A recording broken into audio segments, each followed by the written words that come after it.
Hi, my name is Ashwani Kumar. Welcome to UGCNet self-preparation channel. And in this channel, you are going to get the UGCNet paper 1, all the topics videos. Okay. So it is the UGCNet paper 1 syllabus. Total we'll be having the 10 units, and each and every unit with name is also mentioned here. Next, so while coming to the unit 1 is the teaching aptitude. These are the list of topics those are having in the unit of teaching aptitude. And before going into the topic, see, in the previous video we discussed about the first topic, that is nature, objectives, characteristics and basic requirements of the teaching. So now we are going to see the learner characteristics and factors affecting teaching and methods of teaching. Okay, so in this video we are going to see these three topics.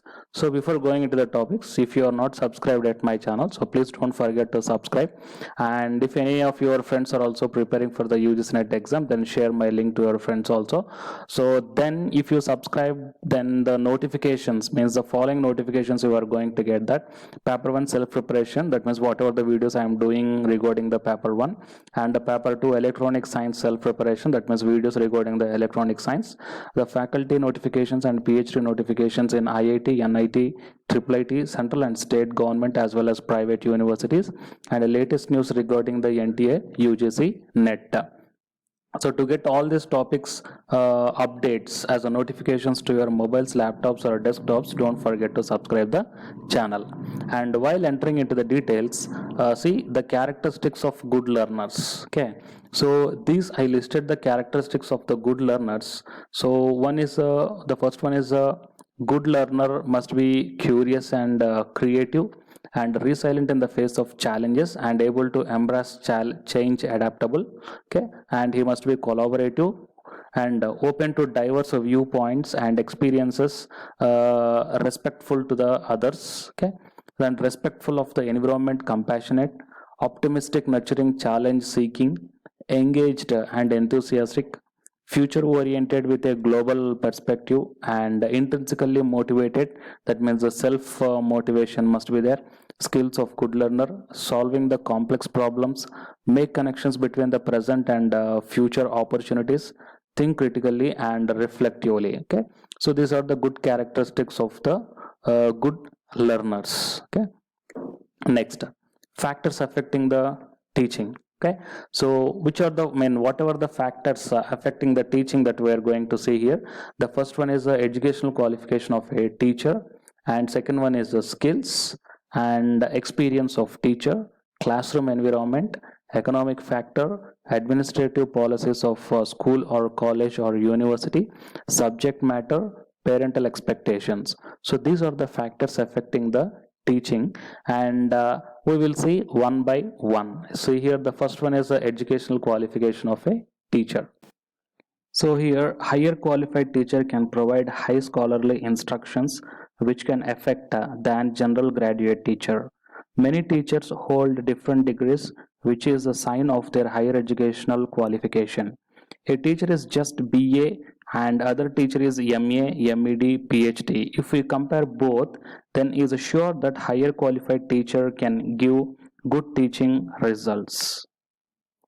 And the next one is skills. So skill is an ability to do any work with better way. If a teacher has teaching skill, then he can provide effective teaching. Often says that teaching is God gifted, but getting good education, training and psychologize best educational books, we can get this skill and create better results. In teaching talent, we can include the following skills: communication skill of teacher, taking teaching aids, technique of teaching, methods of teaching, human relation skill. So these are the skills, different types of skills which must include in a teaching process. Next one is the experience of teacher. Experience of teacher affects also the teaching. After increasing teaching experience, a teacher learns many new things in teaching experience which he or she can employ in next time teaching. First day teacher may not affect on students, but after 5 years of teaching, a teacher can more affect on students. Next one is classroom environment. Classroom environment affects also on teaching. This environment is made both by teacher and students. Without both active participation in education, teaching never affects.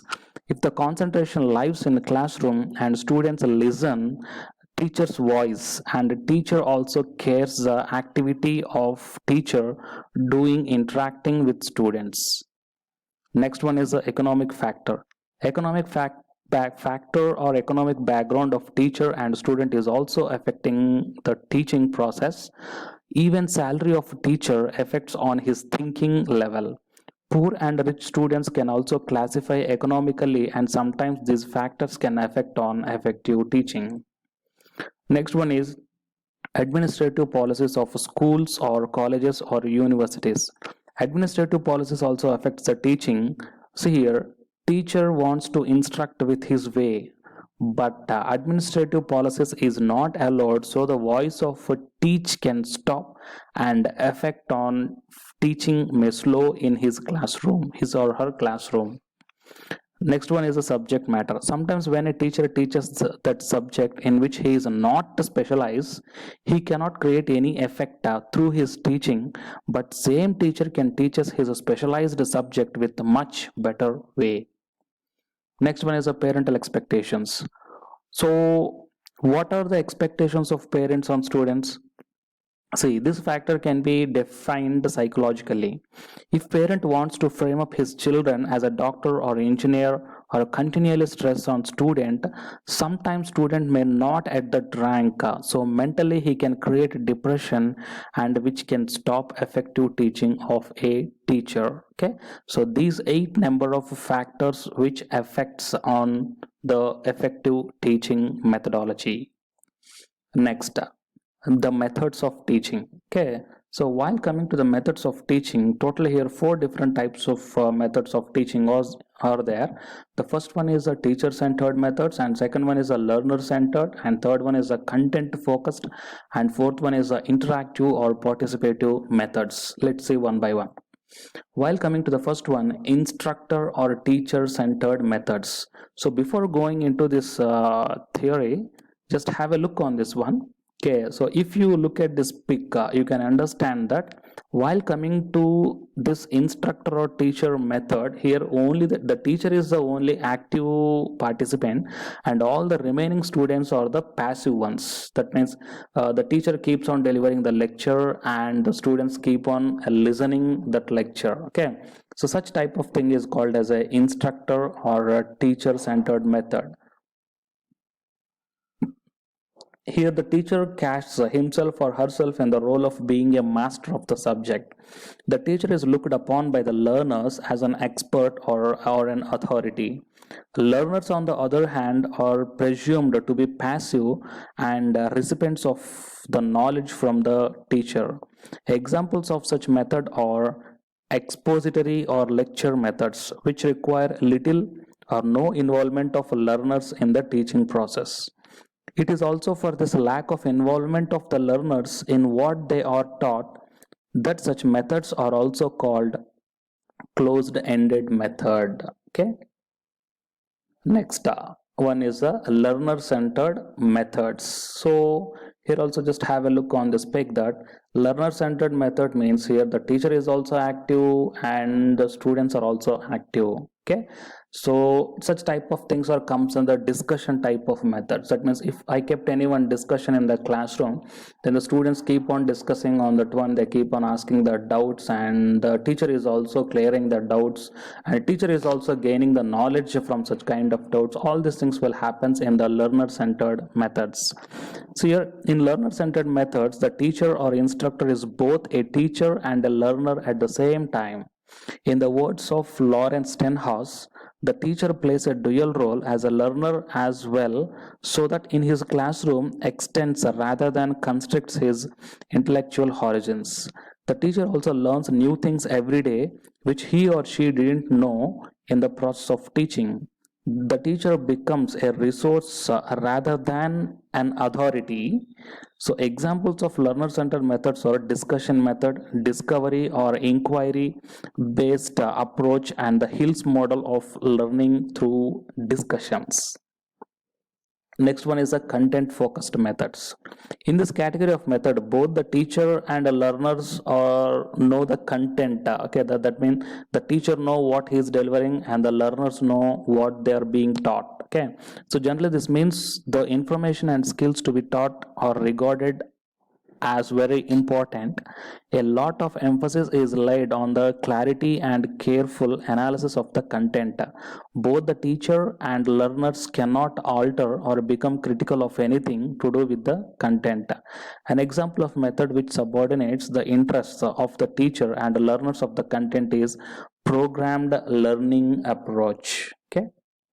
Next one is the interactive or participative methods. See both these topics, then I think you can understand what is the meaning of interactive or participative methods. That means the teacher is generally interacting with the group of students. Okay, so here also the teacher is interacting with the group of students on which the students are having the interest. Okay, so now this fourth category borrows a bit from the three other methods without necessarily laying emphasis unduly on the learner, content, or teacher. These methods are driven by the situational analysis of what is the most appropriate thing for us to learn. Okay, and given the situation of learners and the teacher, they require a participatory understanding of varied domains and factors. Okay, so these are the four different types of teaching methods. First one is the instructor or teacher centered methods. Next one is the learner centered methods, and third one is the content focused methods, and fourth one is the interactive or participative methods. So the next topic is specific teaching methods that we are going to see in the next video. Okay, so this video is titled as NTA UGC NET Paper 1 Teaching Aptitude Part 2. Okay, so part 1 is already there in my channel. You once go to my channel, then you will get the content regarding the part 1, and you can able to know a lot of details regarding the UGC NET exam. Okay, so don't forget to subscribe the channel. If your friends also preparing for the NET exam, please share this link to your friends also. Thank you.